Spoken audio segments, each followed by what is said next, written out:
Well, hey everybody, welcome back to another live. I think I've learned a little bit more about how to run this thing. Hopefully you can hear me. I actually updated my computer before I did this, so hopefully I wouldn't get any updates blocking me.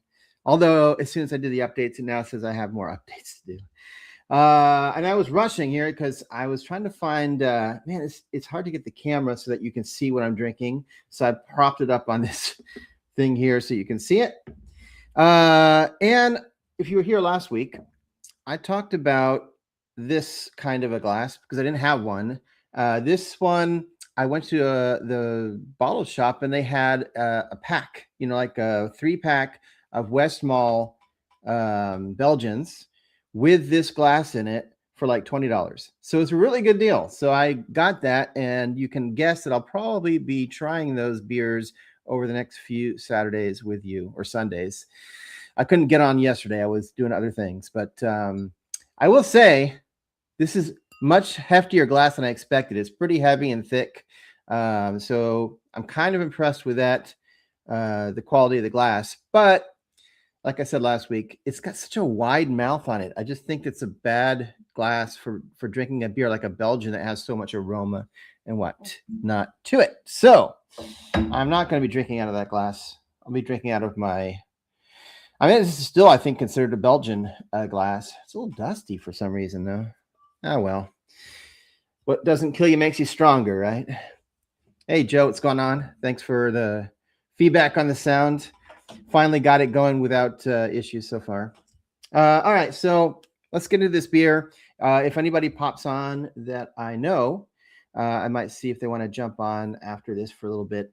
If not, I'll just jump off because I have a lot of stuff I'm working on beer-wise today. I've got a beer that I've just finished brewing that needs to have a little bit of stuff added to it. I have another beer that's done and ready that I need to taste and edit and get out to you guys. So I got stuff to do. Anyway, this is another Belgian, Saint Bernardus Abt 12.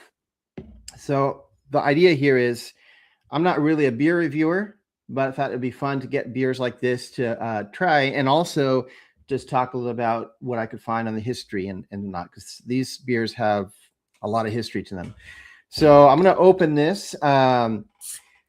This ABT on it. So if you look, the Saint Bernardus ABT. ABT stands for Abbot. Abbot is the highest rank monk at a monastery. They're called abbots. And so traditionally in Belgian brewing, when you have an ABT on the title or in the name of the beer, it designates the strongest beer in the abbey's lineup. So you'd reserve this one for the abbot himself, but this is a Belgian quad. This is supposed to be the strongest of the beers, and so that's why you'd call this an ABT or an Abbot. So this is Saint Bernardus Abt 12. I don't know why it's got the 12. If anybody knows, let me know. This is going to be hard to. I have too much stuff in front of me to pour this like with any kind of elegance, but we'll get this poured up and I'll add some more to it here. So I'm going to put it here so you can see it, and I'll get back to this bottle here in a second. So it's got an interesting history. So this isn't really, I don't know, technically an Abbey ale. this beer. So let's go back because this is how it started. So there was this company. It was a cheese company owned by, and I'm sure I'm going to pronounce his name wrong, but it looks like it's Everest de Kocknick. And what happened was in 1946, this guy, we'll just call him Everest. I'm sure that's not right. It sounds like the mountain. But he founded this brewery, St. Bernard. It's a brewery cheese factory, St. Bernard, which is not the name on the beer. This is Bernardus, right? So what happened was that the abbey that owned, the recipe and the beer, they wanted to scale up their production, their commercial, and they wanted a commercial partner basically. And so they leased or licensed their recipe and the yeast for this, because we all know, and I'll get talking to that, I'm sure, that the yeast in a Belgian is what makes it a Belgian. They leased that, and they also leased their brewmaster to de Kocknick's cheese factory so that he could scale up and make this beer for them. So what was that, like I'm looking at my notes here. I don't know. It says 1946 is when he founded the brewery. I'm not sure at what point like they actually licensed it, but I guess I do. I've got it here. The original agreement for this was 1962. So not that old when you look at the grand scheme of things. So 1962, they leased him, the rights to make this beer basically. And it was called St. Bernard, not St. Bernardus 12 at the time. So in 1992, something happened. By the way, I want to smell this before the head retention goes down. Yeah, it's got this. I wish I could describe the smell. It doesn't. You'd expect a Belgian to have a lot of banana esters from the yeast, clove, kind of baking spices. But I get I don't want to say like a green apple smell so much, because that's a different off flavor, but it's kind of like that. I know what it is. It's stone fruit. It's now I know where I've smelled that before. It's plum. It's got a really strong plum flavor. It's so unusual that I don't smell it very much in beers. Interesting. Anyway, where was I? So 1992, there was a change in which the Trappist. So there's a designation. I talked about it last time on the beer I had on my last live stream last week, where there's a designation that if you're a Trappist brewery, you can put on your label that says you're a official, designated Trappist brewery. So in 1992, they changed the rules on this, and that designation was restricted to beers that were only made in a brewery or a monastery, in a monastery brewery. And so this guy, de Kocknick, couldn't use that designation anymore. So he rebranded and called his name St. Bernardus instead of the original St. Bernard.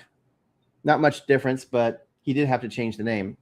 Although, even though he changed it to St. Bernardus, he has kept, well, I don't know if he's still around, but the brewery has kept the recipe and the yeast the same. So they stayed faithful to the Trappist, recipes. So even though it's not officially a Trappist beer, really, because it's not made in a Trappist brewery, monastery brewery, it is the same recipe. So it is still the same.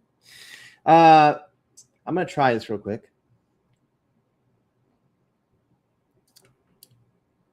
Oh, man, that is smooth. I like that better than the one last week. It's like, man, it's got a nice thick mouthfeel. Like it's full. It almost has like a banana custardness to it. I'm sure this is going to change slowly as I drink it. Try to keep that up there. I could try to angle this better in a minute. Anyway, I do want to show you something about the bottle, though, in a minute here. So this is, if I didn't say already, it's a Belgian quad. Right. So we were saying that it's like the strongest beer that a Belgian brewery makes. That's why they called it the Abt. This is also known as sort of the quintessential Belgian quad. If you're looking for trying a Belgian quad and you want to know, like, what beer should I try? to really get a good example of what one should taste like, this is the one. This is got really high reviews, and I'm going to go over some reviews with you because I'm not a reviewer, so I'm going to give you some reviews from more professional people. Basically, it's smoother than the one I had last time. So the one I had last week was a triple, and it was a little harsher than this. It had a lot more esters, I think, and banana from the beer. This one is much smoother. None of them taste like the alcohol content that's in them, in my opinion. Like this is 10% ABV.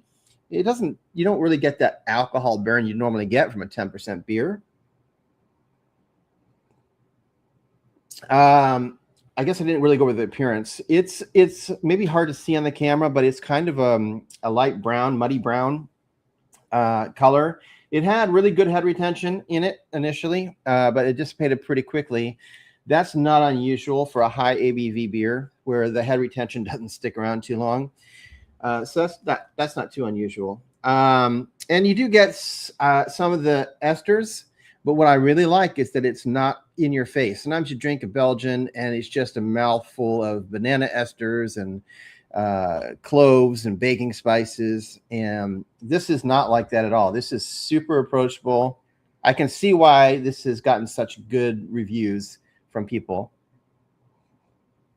Speaking of reviews, let me read you some reviews that are from professionals on this particular beer. You'll recognize, I think, some of these people. Beer Advocate, I think they're still around. I haven't really looked, but at any rate, they did rate this beer 4.75 out of 5. So that's pretty good. They praised it for its cola brown color, massive tan head, stone fruit. Remember I was saying I initially tasted that plum. Malt aromas, bittersweet finish. It does have a bittersweet finish. Apple and red currant. And a lot of reviewers calling this one of the best Belgian quads. So as I said, if you want to try a Belgian quad, this is the way to go. It's really good. Craft Beer and Brewing. I subscribe to these guys. They scored it a 90 out of 100.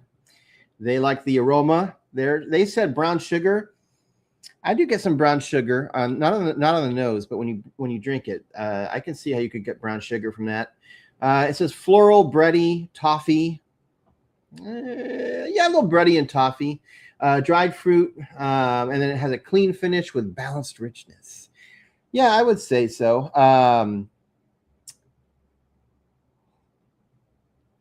Keep in mind that they may have let it warm up a little bit, and the flavors change as the beer it sort of warms up to close to room temperature.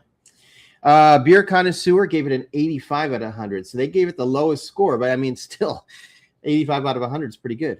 They detailed notes of banana, pineapple, clove, rum-like candy. I think it's a stretch. I don't really get. I know why they're saying that because it does have the like brown sugar notes to it, but it's not, in my opinion, that's not like the most prominent. For me, it's the plum and sort of caramel.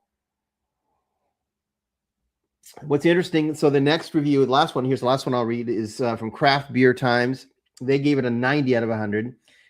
They said that it had caramel malt, spicy phenolics. I don't get spicy phenolics at all. Plum, so I did get that. Cherry, maybe. Raisin, I can. So that's a perfect. I think plum, raisin is what I'm getting right now. A little bit of brown sugar. They say green pepper, but I'm not getting any green pepper. That doesn't sound like it would be a note you'd want in this. Notable hop bitterness. Not really. I think it's really well balanced. And high carbonation. I agree with that. It is high carbonation, but Belgian ales tend to be very, very highly carbonated anyway. Belgian yeast eats through sugar like crazy, and so you usually get a very dry beer with a lot of effervescence. All right, overall impression, and I want to talk about something here with this balance and complexity. So it's definitely layered. Like it definitely weaves together all these flavors that I was talking about. The dark fruits from the esters, from the yeast, the spice. There's not a lot of spice in this one, like baking spice that I can taste. Alcohol warmth. I don't get an alcohol bite on this at all. It's super smooth in that sense. And then, like I said, the bitterness is really well balanced. It's not overly bitter. It's enough to cut through the sweetness, so it's really good. Mouthfeel, as I said when I was trying it initially, it's got a really good full mouthfeel, well carbonated, smooth. So yeah, it's really nice for the mouthfeel. Finish, bittersweet's a good, I think, description for the finish. You get the bitterness from the hops, but the smoothness, the sweetness from the malt is pretty good. It's nice. And again, this is supposed to be the example for a characteristic Belgian quad. All right. So what would you eat with this? I think like most Belgians, it goes really well with beef, like beef stew would be good. You could probably, a lot of, I think some sharper cheeses like blue cheese or Roquefort. I'm not a huge fan of blue cheeses, but I think that I can see how that would go well with this. And interestingly enough, I think that it would go well with dark chocolate. I mean, I'm a big fan of dark chocolate anyway, but I think that this beer would pair really well with that. Let's see. Last thing here is I want to talk about aging. So I have my own opinion on aging beers in general. But there is kind of like a guide on Belgians, especially this particular Belgian. It is a quad, so it has the highest or a higher level of alcohol. Those are usually the beers that you would age. This, they say, and this is from the brewery itself, that you can age it up to 4 years. So I'm going to go through that because I wouldn't do that, but that's my personal preference, not necessarily, right or wrong. I will say this. So actually, before I show you this, so if you, I've got like a description of what you could get, what you will get if you let it age.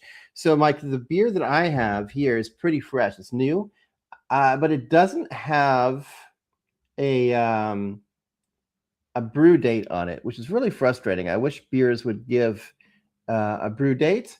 This one just has, I'm assuming this is just a drink by date or use by date because it's in the future, January of 2029.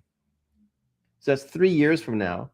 So this could be a year old at this point. I mean, it did have to come over here from Belgium and it might have sat on shelves and stuff for a while. So it is possible that this beer is already a year old. I don't know. But that's frustrating. Like that they don't put we really need to see when it was brewed, not what they think the best buy date is. Anyway, so for this beer, if you drink it between like when when it comes off the line till about a year, it's going to be brighter, more intense.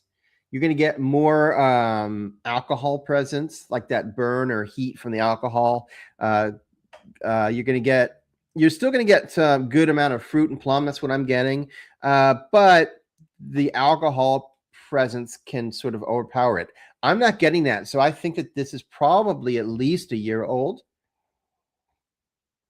So what happens is after a couple of years, and this is true, I think, of most beers that you age, not just Belgians, I think the main thing is that the alcohol character softens. So when you have high alcohol content, it can burn and be unpleasant and not really be balanced well in the beer. But after a year, it tends to sort of soften and it's not as bad. And then once it softens, you get less booziness flavor wise. It doesn't lose its alcohol percentage or content, just the perception is less boozy. And so it becomes more rounded, smoother. A lot of those fruit notes that are in this one anyway will start to come out more, which is probably what I'm experiencing. 3 to 4 years. Remember, I said the brewery themselves said this thing should only be aged for about at the most 4 years. So 3 to 4 years, it sort of continues down the same path where it becomes more harmonious, more melded, where the fruit and different flavors become more balanced. I think it's the best word. You'll get more darker fruit flavors coming forward, less and less alcohol taste on it. You'll get more sweetness, less sometimes the spice from the phenolics. And then at that point, once you're at 4 years or longer, you get what I call diminishing returns. That means that some beers you may actually get still, an improvement, but it's so slight and unnoticeable that you're just wasting shelf space by letting the beer sit there that long. You should just drink it. So my rule of thumb on these beers as far as aging goes like this. I feel like a beer can be a strong, like alcohol beer, can be aged up to a year, and it benefits it because it mellows the alcohol and it sort of balances it a bit. And then after that, it's just a gamble. It could improve a bit more. It may not. Like I said, diminishing returns. So my personal preference is not to age a beer more than a year, like not on purpose anyway. What I usually do is I get a lot of stouts and Belgians and things, and I just set them aside. And I drink them when I feel like drinking one, right? I wanted to drink this one today, and I didn't really care when it was bottled. It could have been bottled, 2 months ago, and I would still drink it because I just don't waste time putting beer aside. And it's just one bottle of beer. This is not even 12 ounces, for those in the US here. This thing is less than 12 ounces because in Europe they use liters. Well, in this case, milliliters. So I think this is like 330 milliliters, something like that. So it's a different, measurement. So the bottle itself is slightly smaller. Anyway, that's my personal opinion on aging beers. I just don't think it's a huge benefit to go past a year. That doesn't mean it's bad, right? That doesn't mean like if you hit 2 years or 3 years that you shouldn't drink the beer. I just don't think you're gonna be able to detect enough benefit to make it really worth it, unless you were drinking other stuff and you just didn't feel like drinking that one beer that you were aging, and then one day you come across it and it's been 4 or 5 years and you're like, I should drink that beer now. But I wouldn't purposely do that. Well, anyway, that's all I have today. I haven't seen anybody jump on or gotten any messages, so I think I'll cut this live short here with that.